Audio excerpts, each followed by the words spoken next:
Hello everyone. I actually received a special request on raw veggies and hidden veggies that kids would actually eat. So today in my kitchen, I'll show you how to make these.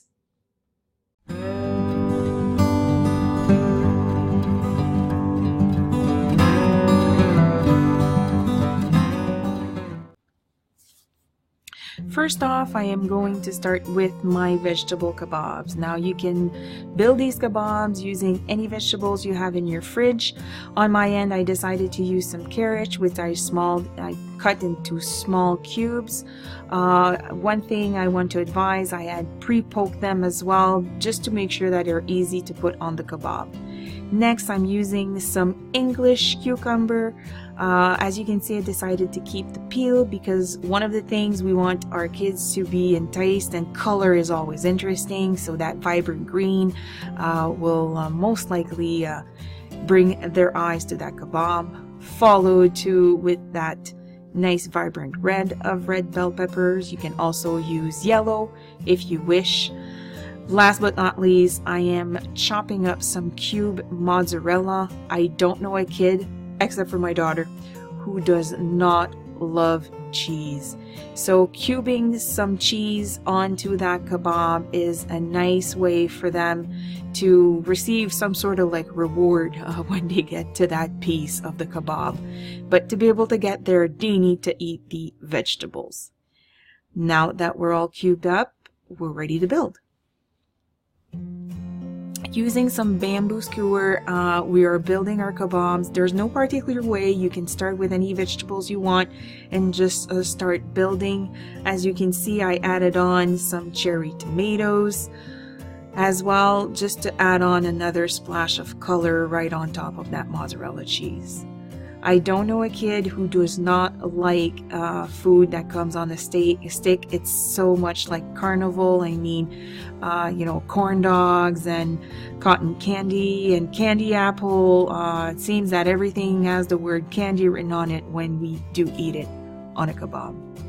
Now I'm cleaning up a little bit, and we're going to start off with the next recipe.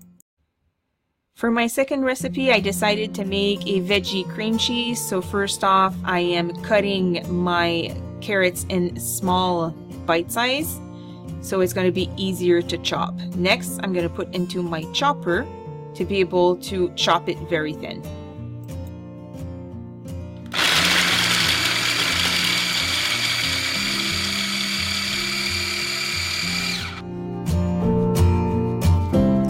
Once your carrots are chopped, you want to add it to your cream cheese. Now on my end, I decided to use regular cream cheese, but you could also use light cream cheese if your heart desires.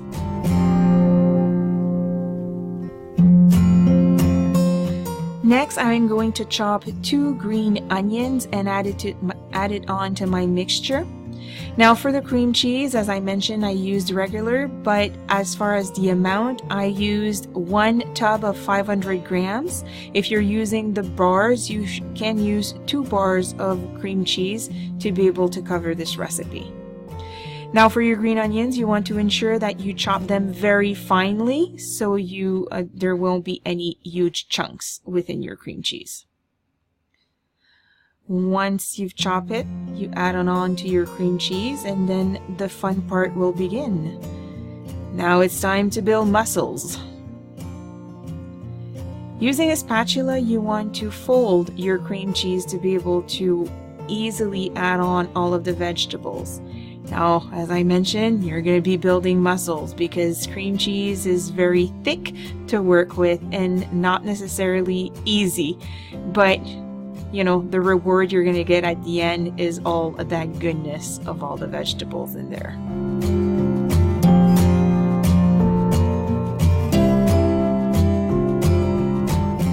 And there you have it. Vegetable cream cheese that you can serve with vegetables or healthy crackers. For my third recipe, I'll be doing a hidden veggie pasta sauce. Now this pasta sauce you can use in any pasta you wish: spaghetti, macaroni, manicotti, whatever pasta you may wish. But for today, at the end, when I'm going to be done, I'll be sharing with you a pizza roll recipe. Pizza is always a big winner with kids, so I'll be sharing my version of it. So again, like the other recipes, I am using vegetables that I have in my fridge. So I started off with 1 carrot. I am adding on half of a red bell pepper. I'll also be adding half of a yellow bell pepper. Just a question to add on these different colors, even though the kids won't be able to see them.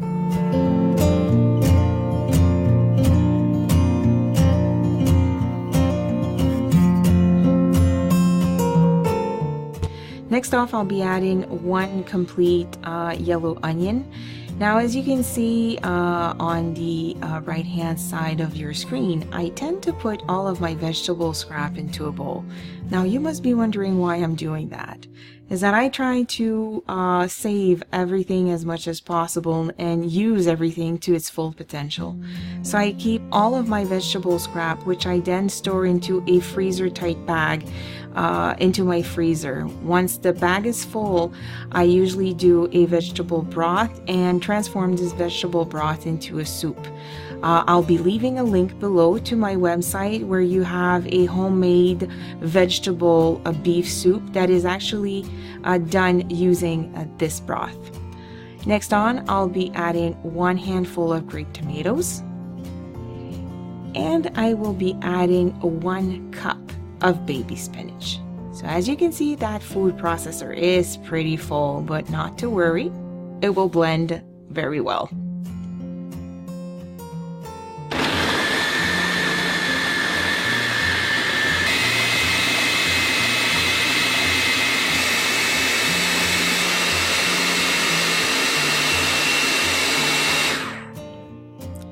Once you've blended all your vegetables together, you want to add 1 jar of spaghetti sauce.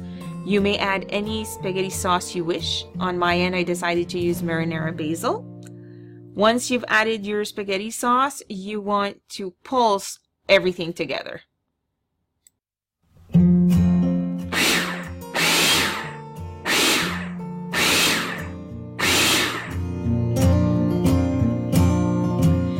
Now let's roll those pizza rolls. So using a store-bought pizza dough, you may want to use a homemade as well. On my end, I decided to use a store-bought. These are things that I like to keep in my fridge on occasion when I have need to whip up something quick. I have that on hand. I'm going to generously put a layer of sauce on my dough. Like any other pizza, you may want to put any toppings as you wish. On my end for today, I only decided to use the hidden veggie pasta sauce along with some mozzarella cheese.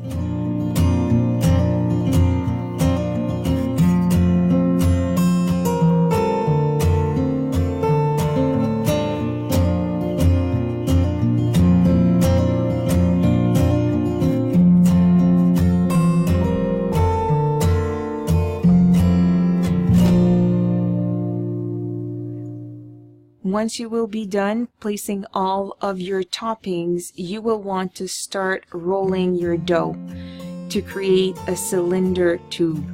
Now you want to be extremely careful. As you know, pizza dough is very stretchy, but it is also very easily breakable. So last thing you want is to create a hole within their dough. Once you're going to be also halfway rolled, you want to fold in your ends to make sure you do not lose any of the toppings or any of the sauce itself. So gently you want to be able to tuck the rest of your dough so you're able to easily afterwards cut these into bite size.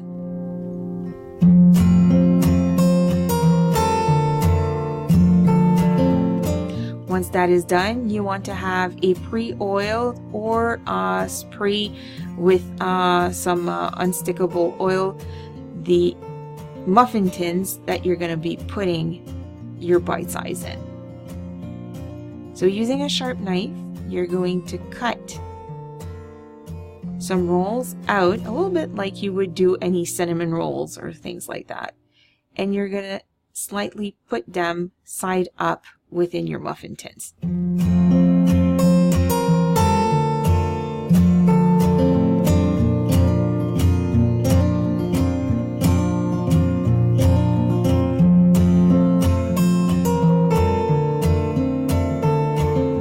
Once you're done, you will bake these in a preheated 350 Fahrenheit oven for around 20 to 25 minutes. You want to ensure that they are golden brown before you take them out. Now the temperature may vary. Once you're done, it's easy breezy. While it's cooking, you simply clean up.